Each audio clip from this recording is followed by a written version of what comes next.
الصلاة والسلام على سيد المرسلين وخاتم النبيين أبي القاسم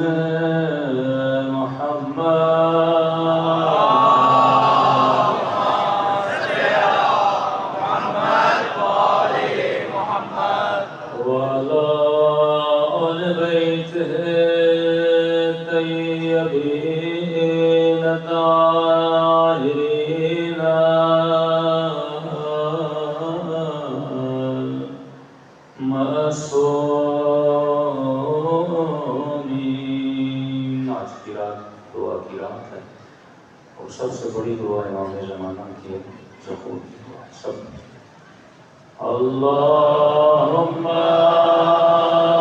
قضی ولیک حجت ابن الحسن صلواتک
بقیت اللہ خیر لکم ان کنتم مؤمنین صلوات محمد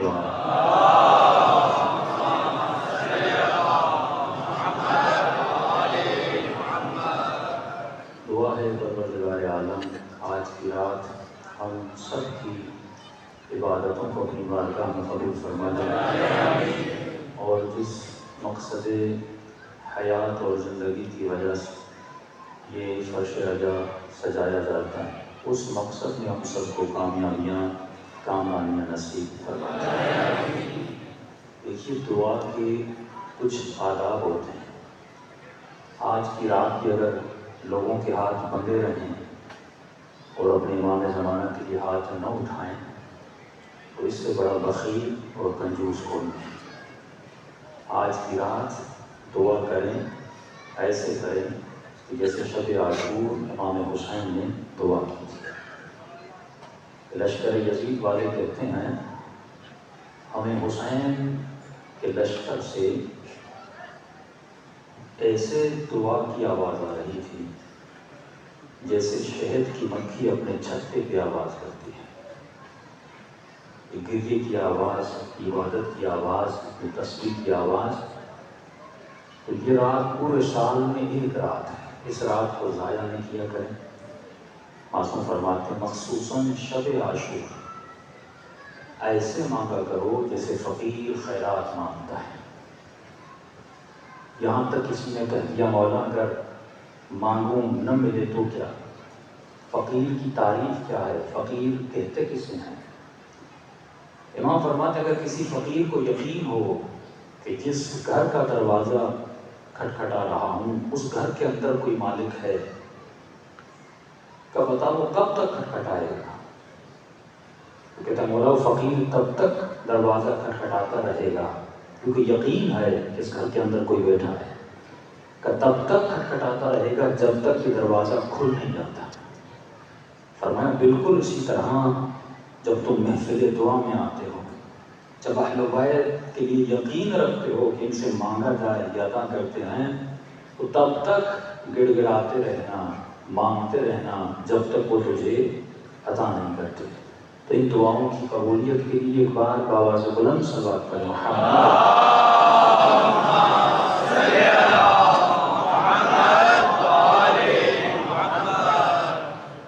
آج آخری مجلس سے گزرائز آپ کی خدمت میں رکھنے ہیں۔ آخری مجلس کو سمیٹنا بھی خطیب کے لیے مشکل ہوتا ہے۔ ارشاد ہوا بقیت اللہ خیر لکم ان کنتم مؤمنین۔ انسان ایک وجود ہے جسے خدا نے آج تک باقی رکھا۔ یہ وجود تمہاری زندگیوں میں خیر لائے گا، برکت لائے گا، لیکن ایک شرط لگا دی، ایک کنڈیشن لگا دی، ان کنتم مؤمنین، جب تک تمہاری دلوں میں ایمان داخل نہیں ہو جاتا۔ پوچھا گیا یہ کس کا وجود ہے جسے خدا نے آج تک باقی رکھا ہے؟ اور یہ وجود ہر مومن کی زندگی کو خیر دیتا ہے، برکت دیتا ہے، سکون دیتا ہے، پیس آف مائنڈ دیتا ہے۔ فرمایا وجود کسی اور کا وجود نہیں، یہ زہرا کے لال امام زمانہ کا وجود ہے۔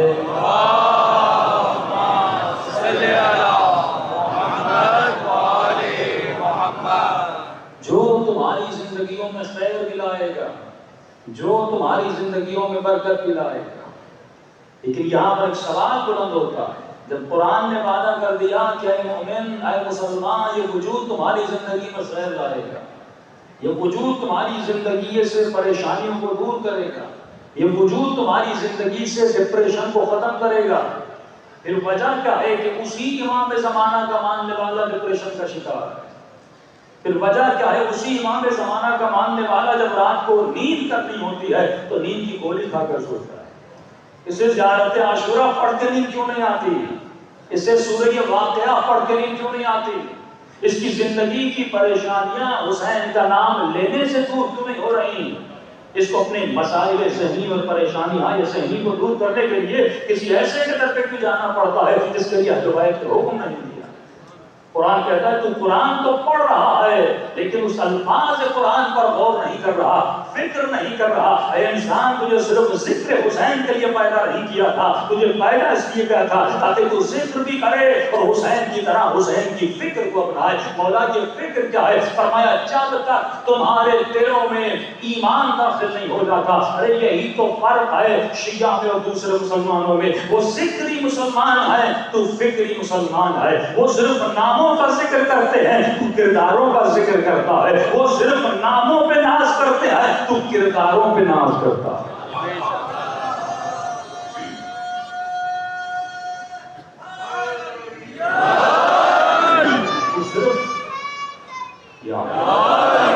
ہم نے کبھی بھی نام صحابہ پہ ناز نہیں کیا، ہم نے کردار صحابہ پہ ناز کیا۔ ہم نے کبھی بھی لفظ ام المومنین پہ ناز نہیں کیا، ہم نے ام المومنین کے کردار پہ ناز کیا۔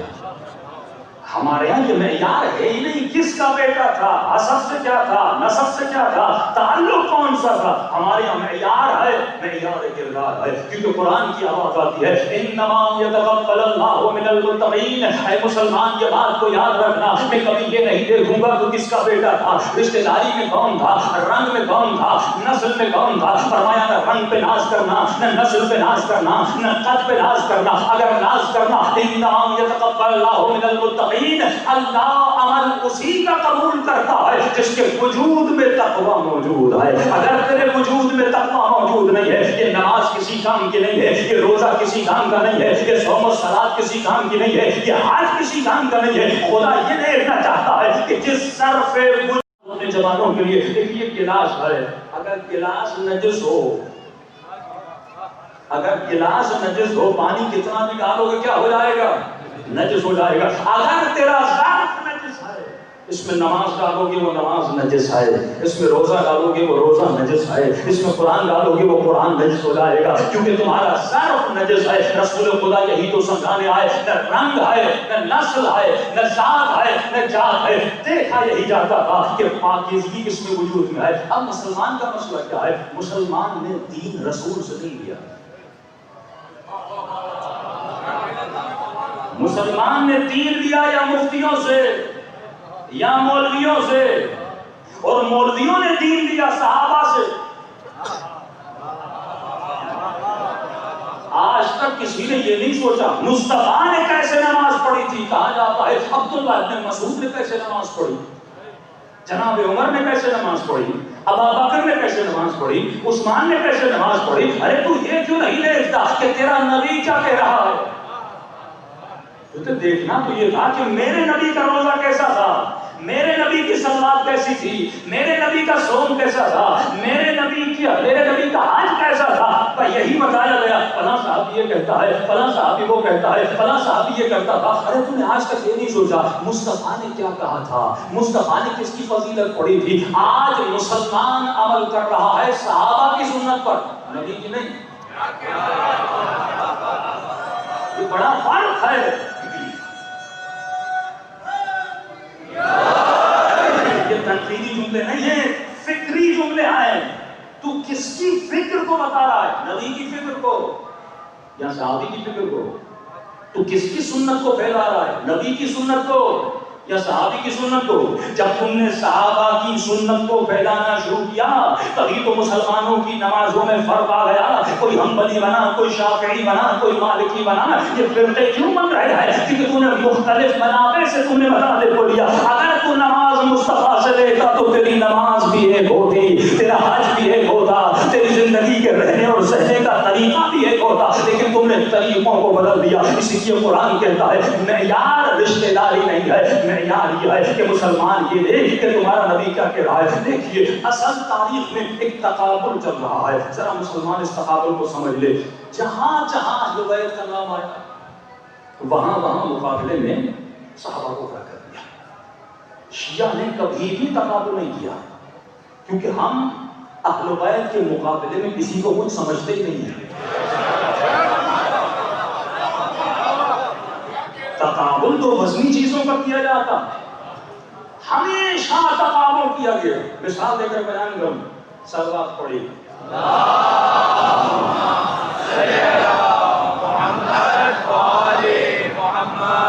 اب صلوات اسی طرح کی جس طرح آپ نے پڑھی، اللہم صلی علی محمد وعلی آل محمد۔ اب انہوں نے کہا صلوات محمد پڑھ، چلو یہاں تک تو ایکسیپٹیبل تھا، لیکن آگے صلوات ہے آل پڑھ۔ آل پر کیوں؟ تقابل میں لانا شروع کیا، وعلی اصحابہ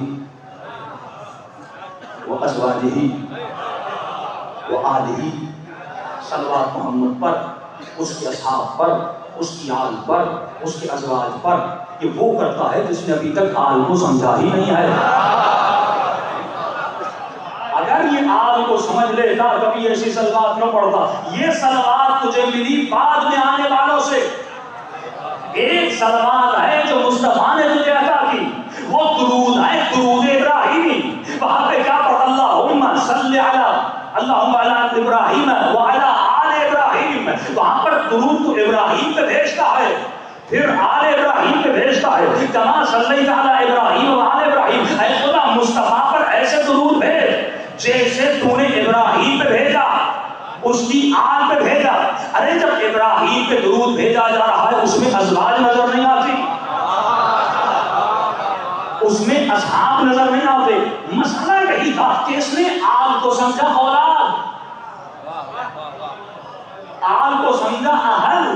حالانکہ ہمارے درود میں اصحاب بھی ہیں، ازواج بھی ہیں، آل بھی ہیں، لیکن جب آل اس کو سمجھ میں آئے، اس نے آل سمجھا آل مطلب ہے اولاد۔ اسی لیے کسی سید نے مجھ سے سوال کیا، مولانا یہ صلوات ہے اللہم صلی علی محمد وعلی محمد، آل محمد پہ صلوات ہے، ہم سید ہیں، نسل علی سے ہیں، کیا ہم بھی صلوات میں شامل ہیں؟ میں نے کہا ہرگز ایسا خواب نہ دیکھنا، دن رات ہم پر بھی صلوات۔ میں نے کہا ہرگز ایسا خواب نہ دیکھنا۔ کیا مولانا پھر یہ آل کیا ہے؟ میں نے کہا قرآن کھول، نوح کا بیٹا اہل نوح سے آئے، لیکن قرآن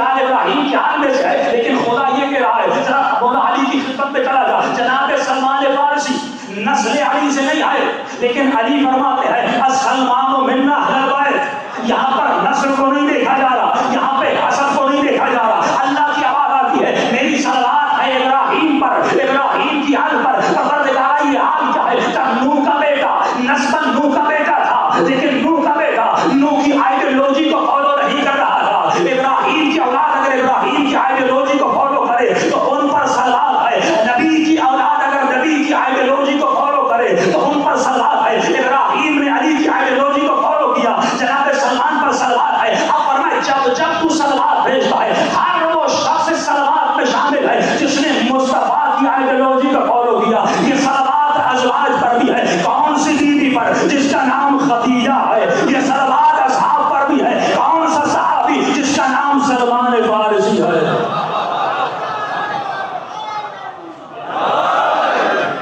یہاں پر فخر نام پہ نہیں کیا جا رہا، فخر ہے آئیڈیالوجی پر، مسلمان کو آئیڈیالوجی سے دور کر دیا گیا، ارے یہ پیکر انسانی فخر پیکر پر نہیں ہے، جیسا یزید کا جسم ویسا عارف کاظمی کا جسم ہے، اس میں بھی آنکھیں تھیں، اس میں بھی آنکھیں ہیں، اس میں بھی زبان تھی، اس میں بھی زبان ہے، وہ بھی گوشت کا بنا تھا، یہ بھی گوشت کا بنا ہے، وہ بھی ہڈیوں کا بنا تھا، یہ بھی ہڈیوں کا بنا ہے، اس میں بھی رگیں تھی، اس میں بھی کھال تھی، ارے جسم یزید کی مجال ہے کہ وہ حسین کی مخالفت کرے، یہ جسم مخالفت نہیں کر رہا تھا کیونکہ جسم اسی کائنات کے ذروں سے بنا تھا، ارے کائنات کے ذرے کی مجال کہ مولا کائنات کی مخالفت کرے، ارے تراب کی مجال کہ ابو تراب کے بیٹے کی مخالفت کرے، تو مولانا یہ کام مخالفت کر رہا تھا، یہ جسم یزید مخالفت نہیں کر رہی، یہ فکر یزید ہے جو مخالفت کر رہی ہے، جنگ فکر کی ہے، جنگ جسم کی نہیں ہے، تجھے یہ نہیں دیکھنا کہ کس کے نام پر صحابہ کا نام آتا ہے، تجھے یہ دیکھنا ہے جس صحابی کے جسم میں مصطفیٰ کی آئیڈیالوجی جی رہی ہے۔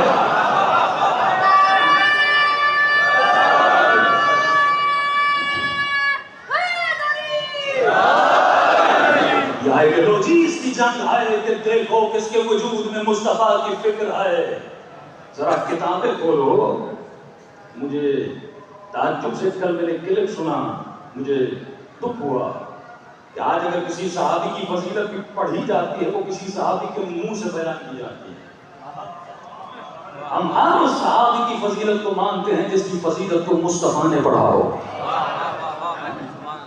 آپ سارے صحابہ کے فضائل پڑھیے لیکن زبان مصطفیٰ سے ایک ہی صحابی ہے جس کی فضیلتیں اتنی ہیں، اس کا نام ہے علی المرتضیٰ، فضیلت یا لسان اللہ سے ہو، فضیلت یا لسان محمد سے ہو، جب قرآن کھولتے ہم اپنے ممبروں سے یہ نہیں کہتے فلاں صحابی نے علی کے لیے کیا کہا، فلاں صحابی نے علی کے لیے کیا کہا، ہم ممبروں سے یہ بیان کرتے ہیں کہ علی کے لیے رسول نے کیا کہا، علی کے لیے اللہ نے کیا کہا، انما ولیکم اللہ، خدا کہہ رہا ہے، آئے مباہلہ کی فضیلت خدا بیان کر رہا ہے، انما یرید اللہ لیذھب عنکم الرجس اہل البیت ویطہرکم تطہیرا کی فضیلت خدا بیان کر رہا ہے، خیبر کے میدان میں علی کی فضیلت رسول بیان کر رہے ہیں، اپنے بھائی کو ہارون کی طرح رسول بنا رہے ہیں، شب ہجرت اپنے بستر پر رسول بچھا رہے ہیں، تو علی کی فضیلت نبی کی زبان سے بیان ہو رہی ہے، اب اگر کوئی ہے علی کا مقابلہ کرنے والا، بتا کس کی فضیلت میں رسول نے اتنے فضائل بیان کیے ہو، ارے مسجد میں سارے دروازوں کو بند کر دیا الا باب علی، ایک دروازے کو کھولا گیا،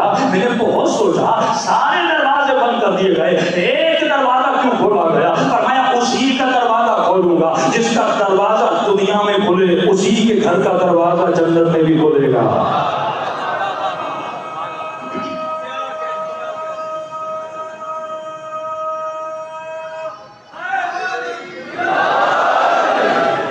وہ دروازہ جنت میں بھی کھلے گا۔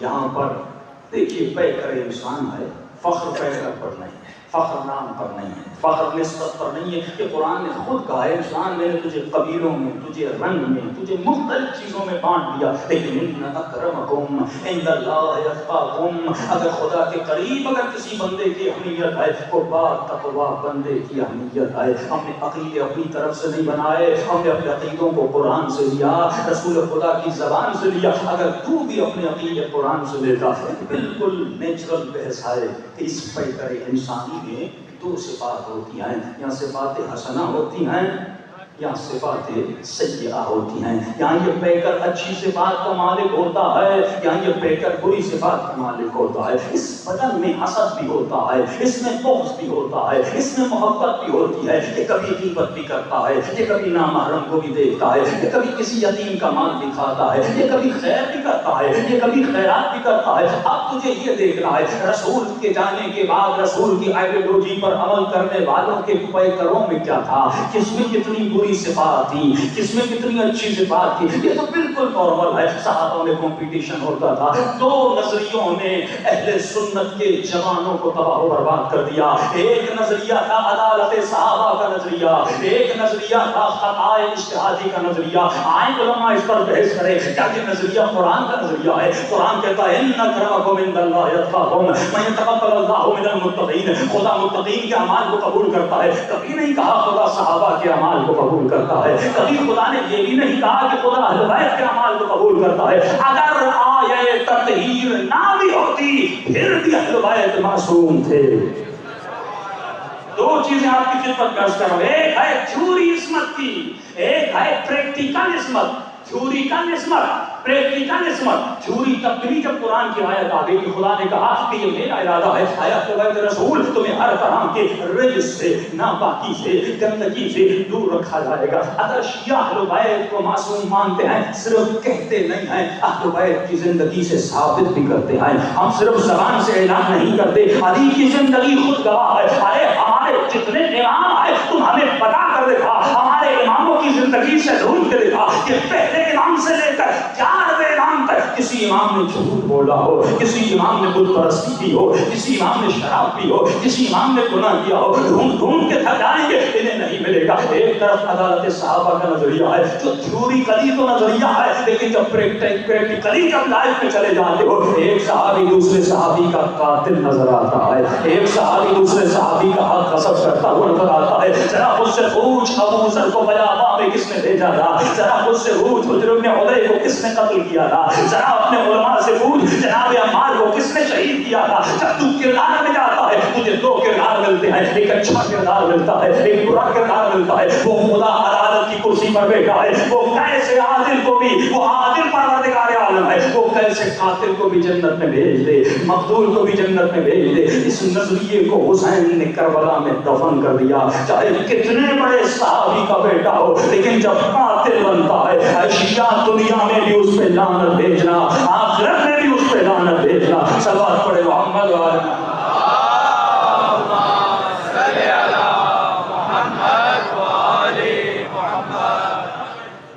یہ جنگ ہے آئیڈیالوجی کی جنگ۔ کون اس آئیڈیالوجی پہ چلتا ہے؟ کون مصطفیٰ کے انقلاب کی حفاظت کرتا ہے؟ تجھے انقلابوں کی حفاظت کرنی ہے، تجھے اپنے مفتیوں اور مولویوں کی سوچوں کی حفاظت نہیں کرنی، تجھے سنت مصطفیٰ کی حفاظت کرنی ہے۔ جس طرح میں نے کہا کہ بغض، نفرت، حسد، کمپٹیشن یہ ہر زمانے میں موجود تھا۔ مولا علی کے جب فضائل پڑھے جاتے تھے تو یہی نبی کے محفل میں بیٹھنے والے اعتراض کرتے تھے کہ آپ کا داماد ہے اسی لیے فضیلتیں دیتے جا رہے ہیں، چچا جان بھائی ہے اسی لیے فضیلتیں دیتے جا رہے ہیں۔ اور یہی جب مسجد کے سارے دروازے بند کیے الا باب علی، صرف علی بن ابی طالب کا دروازہ کھلا رہا، یہ بھی دلیل ہے کہ مسجد میں نجاست کی حالت میں آیا نہیں جاتا، کیونکہ سب کے وجود میں نجاست تھی، انسان نجس تو ہوتا ہے۔ اور میں دروازے بند کر دو، ایک دروازے کے کھلے رہنے کی دلیل یہ ہے کہ ایک پیکر ہے جو کبھی نجس ہوتا ہی نہیں ہے، جس کے قریب کبھی نجاست نہیں جاتی۔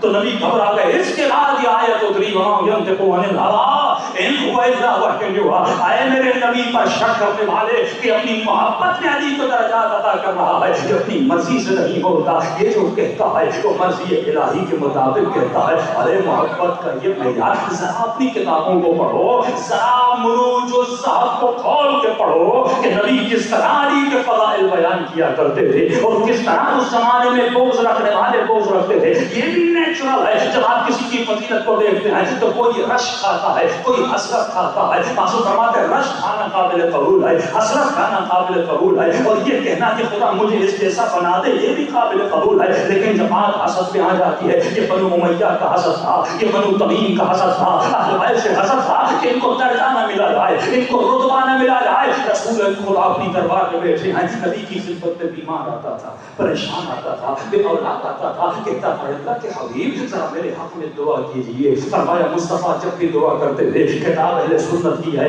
نام بتائے دے رہا ہوں, مروج صاحب کتاب کا نام ہے, جب بھی دعا کرتے تھے دعا کرنے کا ہمیشہ انداز ایک ہوتا تھا. آؤ دیکھو نبی کا انداز کیا ہے, پھر آؤ دیکھو شیعوں کا انداز کیا ہے, پھر آؤ دیکھو اہل بیت کے چاہنے والوں کا انداز کیا ہے. فرمایا بیمار آتا تھا, پریشان آتا تھا, بے اولاد آتا تھا, ایک ہی انداز میں دعا کرتے تھے, ہاتھوں کو بلند کرتے تھے اور اس انداز میں دعا کرتے تھے, اللہم ارحم علی فلان بحق علی, اے خدا فلاں پر رحم کر علی کے صدقے.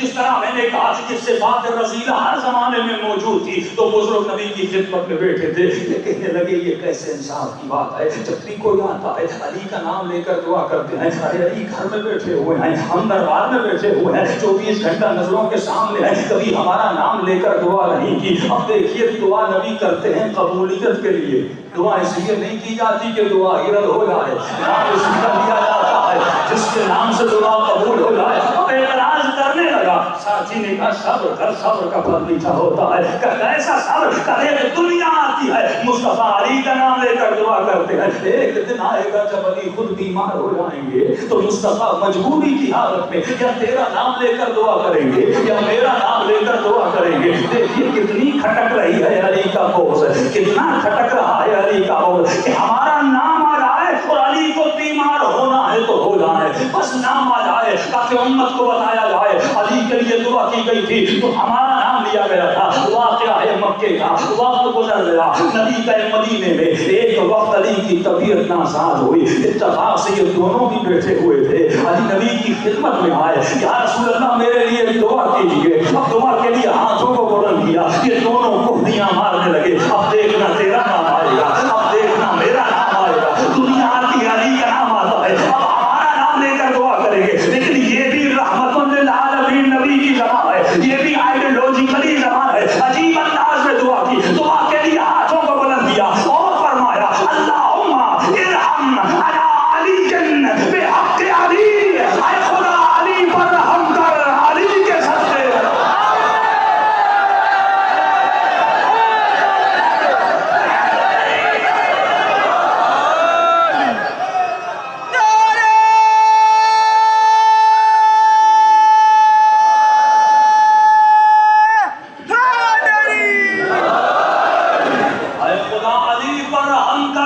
علی کے صدقے. ابھی تک بغض چھپا ہوا تھا, جب نبی نے حد کر دی تو انہوں نے اپنی حدوں کو پار کیا. کہنے لگے اے نبی, اے مصطفیٰ, یہ کیسے انصاف کی بات ہے, جب کوئی اور آتا ہے علی کا نام لیتے ہیں, آج علی آئے ہیں پھر بھی علی کا نام لیا ہے. بس اتنا چہنا تھا چہرے رسالت پر, ایک مرتبہ آثار جلال مایا ہوئے, کہنے لگے آئے لوگو تم علی کی بات کرتے ہو, جب میں نبی اپنے لیے دعا کرتا ہوں تو پھر بھی خدا کو علی کا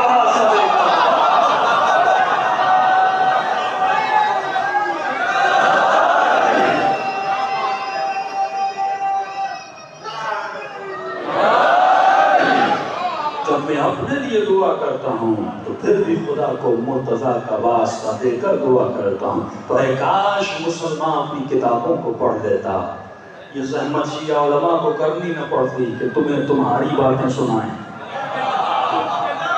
لیکن کریں کیا, کیونکہ آیت اللہ سیستانی نے کہا کہ اہل سنت بھائی نہیں تمہاری جان ہیں, اور شیعہ اپنی جانوں کو جہنم میں جاتا ہوا دیکھ نہیں سکتا.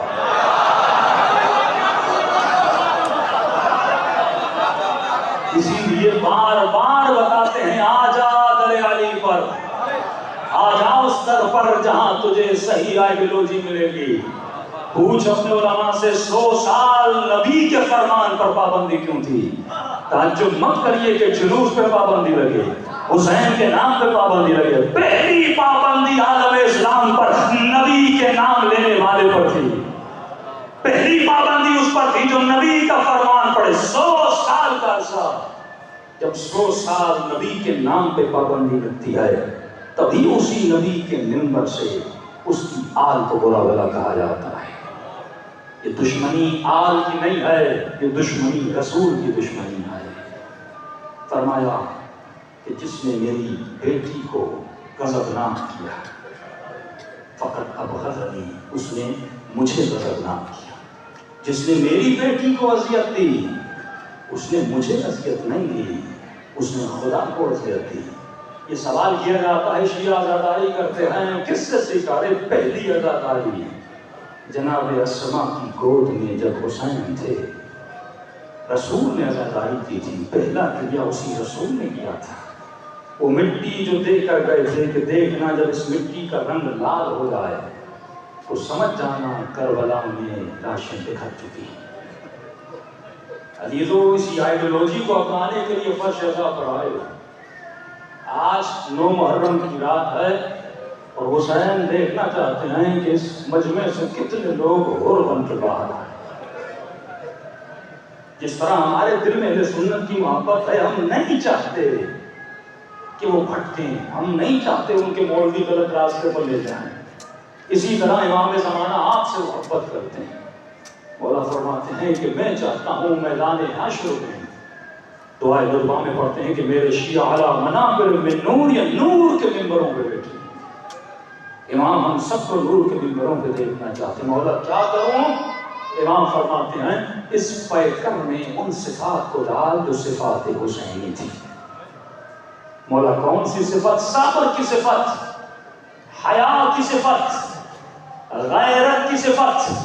یہ دشمن تمہاری غیرتوں کو چھیننا چاہتا ہے، تمہارے حیا کو چھیننا چاہتا ہے۔ دیکھیے آئیڈیولوجی کا مطلب کیا ہے؟ وقت کم ہے، میں صرف اشارہ کروں گا، کچھ پریکٹیکلی مثالیں دوں گا۔ حسین کی آئیڈیولوجی ہے کہ اگر گلا کٹتا ہے تو کٹ جائے، پر اصول حسین کا رہ جائے۔ فکر یزید یہ تھی بدن بچ جائے، بدن بچ جائے، دوسرا جو کچھ ہوتا ہے ہو جائے۔ حسین کی فکر تھی بدن کٹتا ہے تو کٹ جائے، پر فکر باقی رہ جائے۔ یزید نے یہ سمجھا کہ میں حسین کے پیکر کو شہید کروں گا تو حسین ختم ہو جائے گا۔ حسین کو پتا تھا پیکر کے مرنے سے فکر نہیں مرتی۔ آج پوری کائنات میں حسین کی فکر زندہ ہے۔ فکر حسین کیا تھی؟ اصولوں پر کمپرومائز نہ کرنا۔ جو اصول تجھے علی نے دیا، جو حسین نے دیا، کہ مولا علی کو کہتے تھے مولا علی حکومت کو بچانا ہے، بصرے کی حکومت طلحہ کو دیجیے، کوفے کی حکومت زبیر کو دیجیے۔ امام فرماتے ہیں یہ علی کے اصولوں کے خلاف ہے۔ کسی شہرت پسند کرنے والے کو، کسی مال پرست کو علی حکومت دے، مولا کیا ہو گیا؟ معاویہ سے صلح کر دیجیے۔ امام فرماتے ہیں علی کے اصولوں کے خلاف ہے کہ علی کی حکومت پہ ایک دن حکومت کسی ایسے کو ملے جس کے وجود میں ظلم ہو۔ اگر میری حکومت چاہتی ہے تو چلی جائے، لیکن علی کا اصول باقی رہ جائے۔ حسین کا اصول کیا ہے؟ گھوڑے کو پیاس لگتی ہے، گھوڑے کو پانی پلایا جاتا ہے، لیکن حسین خود پانی نہیں پیتے کیونکہ یہ حسین کے اصولوں کے خلاف ہے۔ کبھی آپ نے سوچا بنی امیہ علیوں کو مارنا کیوں چاہتی تھی؟ کربلا کے میدان میں حکم دیا گیا تھا تجھے جو جو علی ملے اسے قتل کر دینا، کیونکہ نبی کے فرمان میں تھا میری نسل علی سے چلے گی۔ انہوں نے کہا علی کو زندہ نہیں رہنے دینا۔ تبھی مومن سنتا ہے تعجب کرتا ہے، ہندو سنتا ہے تعجب کرتا ہے، مسیحی سنتا ہے تعجب کرتا ہے۔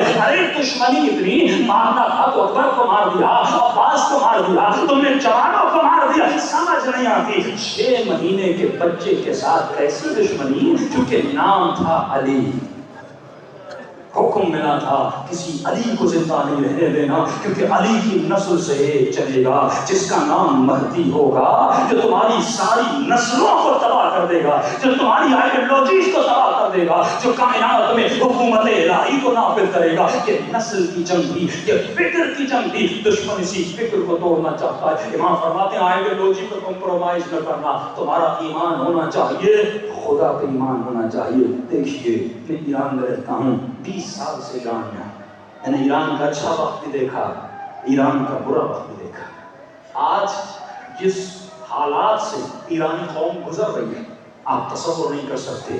جس ملک کے بعد دنیا کا دوسرا ملک ہے جس کے پاس سب سے زیادہ گیس ہے, دنیا کی تیسری کنٹری ہے جس کے پاس سب سے زیادہ پیٹرول ہے, لیکن آج وہاں پر فقر ہے, آج وہاں پہ فاقہ ہے, آج ان کے جوانوں کی نسلیں تباہ ہو رہی ہیں, آج ان کی نسلوں کو خراب کیا جا رہا ہے. جس طرح حسن کے لشکر کو حسن کے خلاف کر دیا گیا تھا, مال کے ذریعے سے, پیسے کے ذریعے سے, مولانا عبید اللہ کو بھیجا تھا جا کر معاویہ سے بات کر, لیکن جب واپس آیا یہ خبر جاسوس بن کے واپس آیا مال کے ذریعے سے, درہم اور سونے سکے کے ذریعے سے. آج اسی ایران کی نسل کو انقلاب کے خلاف کیا جا رہا ہے, آج ان کے جوانوں کی نسلیں تباہ و برباد ہو رہی ہیں, آج وہاں پہ بدحجابی بڑے عروج سے آگے بڑھ رہی ہے. کیوں؟ کیونکہ ان کے بڑوں نے فیصلہ کیا کہ جو ہو جائے لیکن اپنے اصولوں پہ کمپرومائز نہیں کرنا. مسئلہ کیا ہے؟ اسرائیل کو تسلیم کر لیجئے, ہم آپ کا پیٹرول بھی بیچنے دیں گے, ہم آپ کی گیس پائپ لائن جو پاکستان تک آئی ہے اسے بھی بیچنے دیں گے, ہم سارے ٹی وی چینل بھی بند کر دیں گے, ہم آپ کی نسلوں میں نشے کو پھیلانا بھی بند کر دیں گے. لیکن نہیں, انہوں نے کہا ہم علی کے ماننے والے ہیں, ہم اصولوں پہ کمپرومائز نہیں کریں گے. ایک طرف عرب ہے, ایک طرف عجم ہے,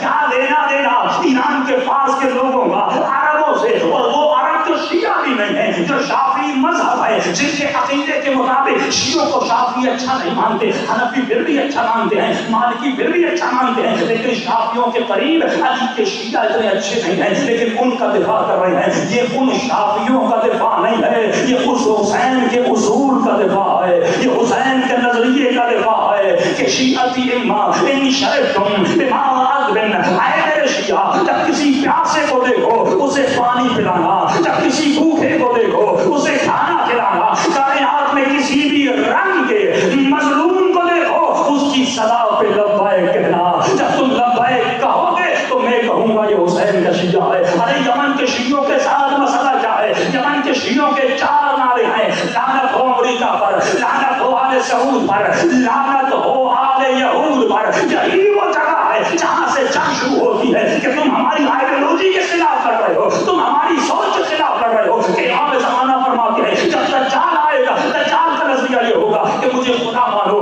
مجھے خدا مانو, میں تمہارے رزق کا مالک ہوں, میں تمہاری طاقت کا مالک ہوں, میں تمہاری امیونٹی کا مالک ہوں, میں تمہاری سیکورٹی کا مالک ہوں. اگر نہیں مانو گے یہ دجال تجھے پاؤں کے نیچے رون دے گا. لیکن اے مومن, جب یہ وقت آئے تو ایمان کو ایسے سر بلند کرنا جیسے یمنی شیعوں کا ایمان ہے, جیسے لبنان کے شیعوں کا ایمان ہے, جن کے پاؤں میں پھٹی ہوئی جوتیاں ہیں, جن کے ہاتھوں میں وہ کلیشن کوف ہے جو سوویت یونین کے زمانے کی کلیشن کوف ہے, اور سامنے آنے مقابلے دشمن وہ ہے جس نے 5 ارب ڈالر کا اسلحہ خریدا ہے, جو ٹینکوں پہ سوار ہے, جو اسلحے سے لیس ہے. لیکن عجیب منزل فکر ہے, ایک طرف رنگے پاؤں لڑتا ہوا مجاہد حسین ہے, دوسری طرف اسلحے سے لیس آنے والا ایک یزیدی سپاہی ہے, اور اس کی شکست بتا رہی ہے کہ تیرے ساتھ امریکہ موجود ہے, تیرے ساتھ عرب موجود ہے, تیرے ساتھ دنیا موجود ہے. لیکن یمن کا جوان لڑ کر بتا رہا ہے میرے ساتھ کوئی نہیں, میرے ساتھ فکر حسین ہے اور ایمان خدا ہے.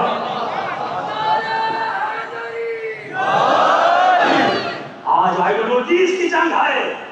یہ ملک لا الہ الا اللہ کے نام پہ بنا, لیکن اس ملک کا نظریہ بھی یہی ہے کہ امریکہ پیچھے ہوگا تو میری وفا ہے.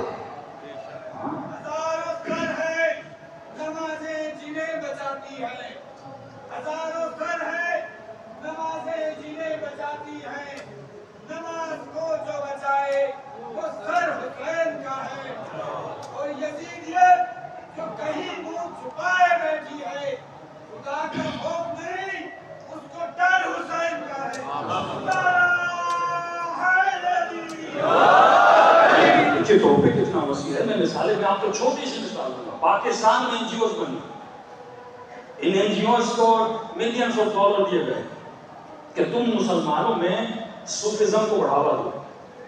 جو صوفیزم آپ نے اردو کے ڈرامے میں بھی دیکھی, ابن العربی کا نام مشہور ہے. صوفیزم کو بڑھاوا دو. صوفیزم کا نظریہ کیا تھا کہ خانقاہ میں بیٹھ جاؤ, تمہارا سیاست سے کوئی لینا دینا نہیں, تمہارا دنیا کے حالات سے کوئی لینا دینا نہیں, بس ایک خانقاہ میں ہو اور اللہ ہو اللہ ہو اللہ ہو. اگر کوئی مرتا ہے تو مر جائے, اگر کسی مسلمان کو قتل کیا جاتا ہے تو کیا جائے، لیکن تجھے بس اللہ کرنا ہے۔ ایسی سوچ شیعوں میں لائی گئی کہ ان کی امام بارگاہوں کو خانقاہ بنا دو، ان کی عزاداری کو خانقاہ بنا دو، بس انہیں حسین حسین کرنے تک محدود رکھو، کہیں حسین سے فکر حسین نہ لے لے، اسے خیبر اور خندق کی جنگ تک محدود رکھو، اسے یہ مت سکھانا کہ علی تلوار اٹھاتے کیسے تھے، کیا کہنے، اور دشمن کے گلوں کو ان کے سروں سے جدا کیسے کرتے تھے۔ لڑنا مت سکھانا، جہاد مت سکھانا، جہادی سوچ مت سکھانا، دشمن کا مقابلہ کرنا مت سکھانا، فکر حسینی مت دینا، خانقاہ بنا دو۔ تبھی تو آپ دیکھتے ہیں کہ این جی اوز بھی آتی ہیں، وہ شہباز قلندر ہو، وہ شاہ عبد اللطیف ہو، یہ جتنی درگاہیں ہیں آپ دیکھتے ہیں کہ سنی مسلمان کو صوفیزم کی طرف بڑھاوا دیا گیا۔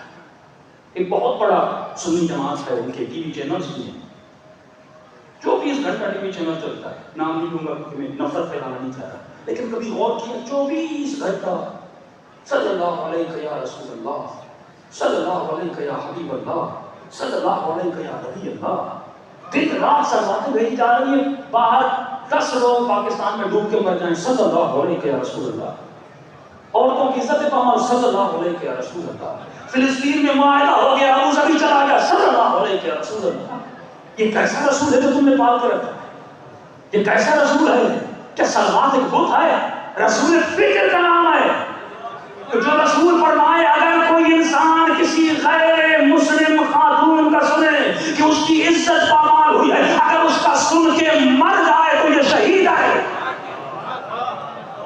یہ غم تجھے اپنے وجود میں پالنا ہے، یہ درد تجھے اپنے وجود میں پالنا ہے۔ جو درد شیعوں کے دل میں ہے فلسطینیوں کے لیے، کیوں وہ درد تمہارے دل میں نہیں شیعوں کے لیے؟ کیوں شیعہ بچہ مرتا ہے تمہارے دل میں درد پیدا نہیں ہوتا؟ کیونکہ یہ فکر یزید ہے، لیکن یہ فکر حسین ہے۔ کسی غیر کا بچہ بھی ہوئے تو حسین روتے تھے۔ کیوں جب علی کے سر پہ ضرب لگتی، امام حسن فرماتے ہیں 2 یتیم بچے دودھ لے کر دروازے پہ کھڑے ہو جاتے ہیں۔ امام نے فرمایا بچوں کون ہو، دودھ کس کے لیے لائے ہو؟ ماں کہتی ہے مولا بیوہ ہوں، یتیم بچے ہیں۔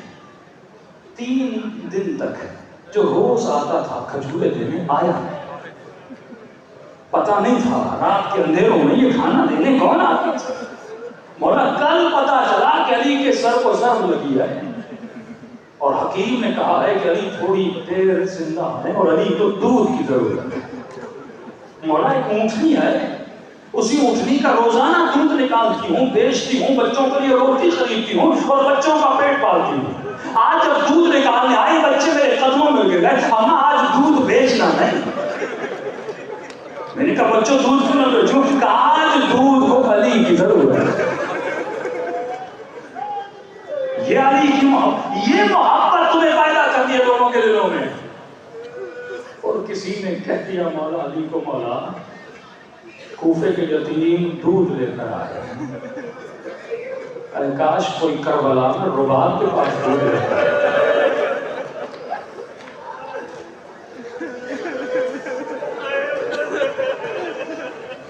عزیزو میرے پاس صرف 10 منٹ ہیں، انشاءاللہ جن کو یہ راتیں مسائل کی راتیں، مسائل سے زیادہ توبہ کی راتیں، اتنا رو کہ سارے سالوں کے گناہ حسین کے قبر پہ جائیں۔ امام فرماتے ہیں کہ کامیاب وہ ہے جو اس رات میں روئے گناہوں کو دھلا دے، اور جب صبح ہو جائے ایسے ہو جیسے ماں کے پیٹ سے ابھی پیدا ہوا۔ آج کی تفصیل سے مسائل پڑھوں گا، آیات سی امام بارگاہ میں شجاع رضوی صاحب بھی ہیں، زیارت عاشورہ کے اعمال بھی وہاں ہوں گے انشاءاللہ رات 2 بجے، مختصر جہاں پڑھوں گا۔ یہ راتیں سکینہ کی یتیمی کی راتیں،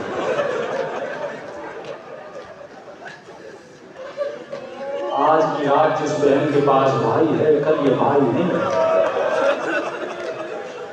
آج جس بیٹی کے پاس بابا ہے کل یہ بابا ہے، آج کی رات رباب کی گود آباد ہے کل یہ گود اجڑ جائے، دلوں کو کربلا دے جائے۔ السلام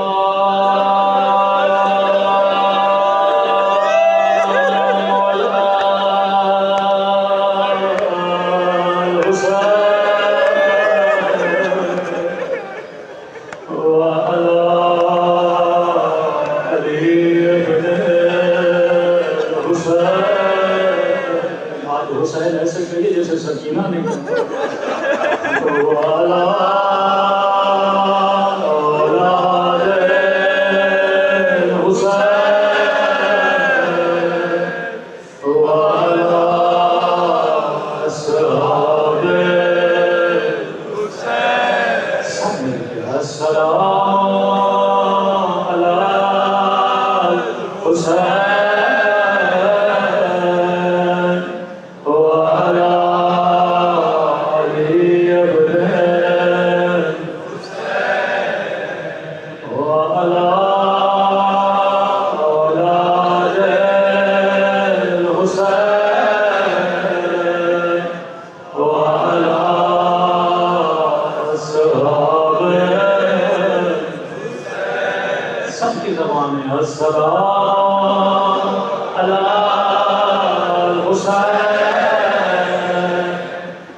سب مل کے اس پہ حملہ کرتے ہیں.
میں پڑھتے تھے یہ حسین کی عادت ہے تم بھی اپنا لو جب گھر جاتے تھے سکینہ تو مسل بچھاتی تھی ایک اپنے لیے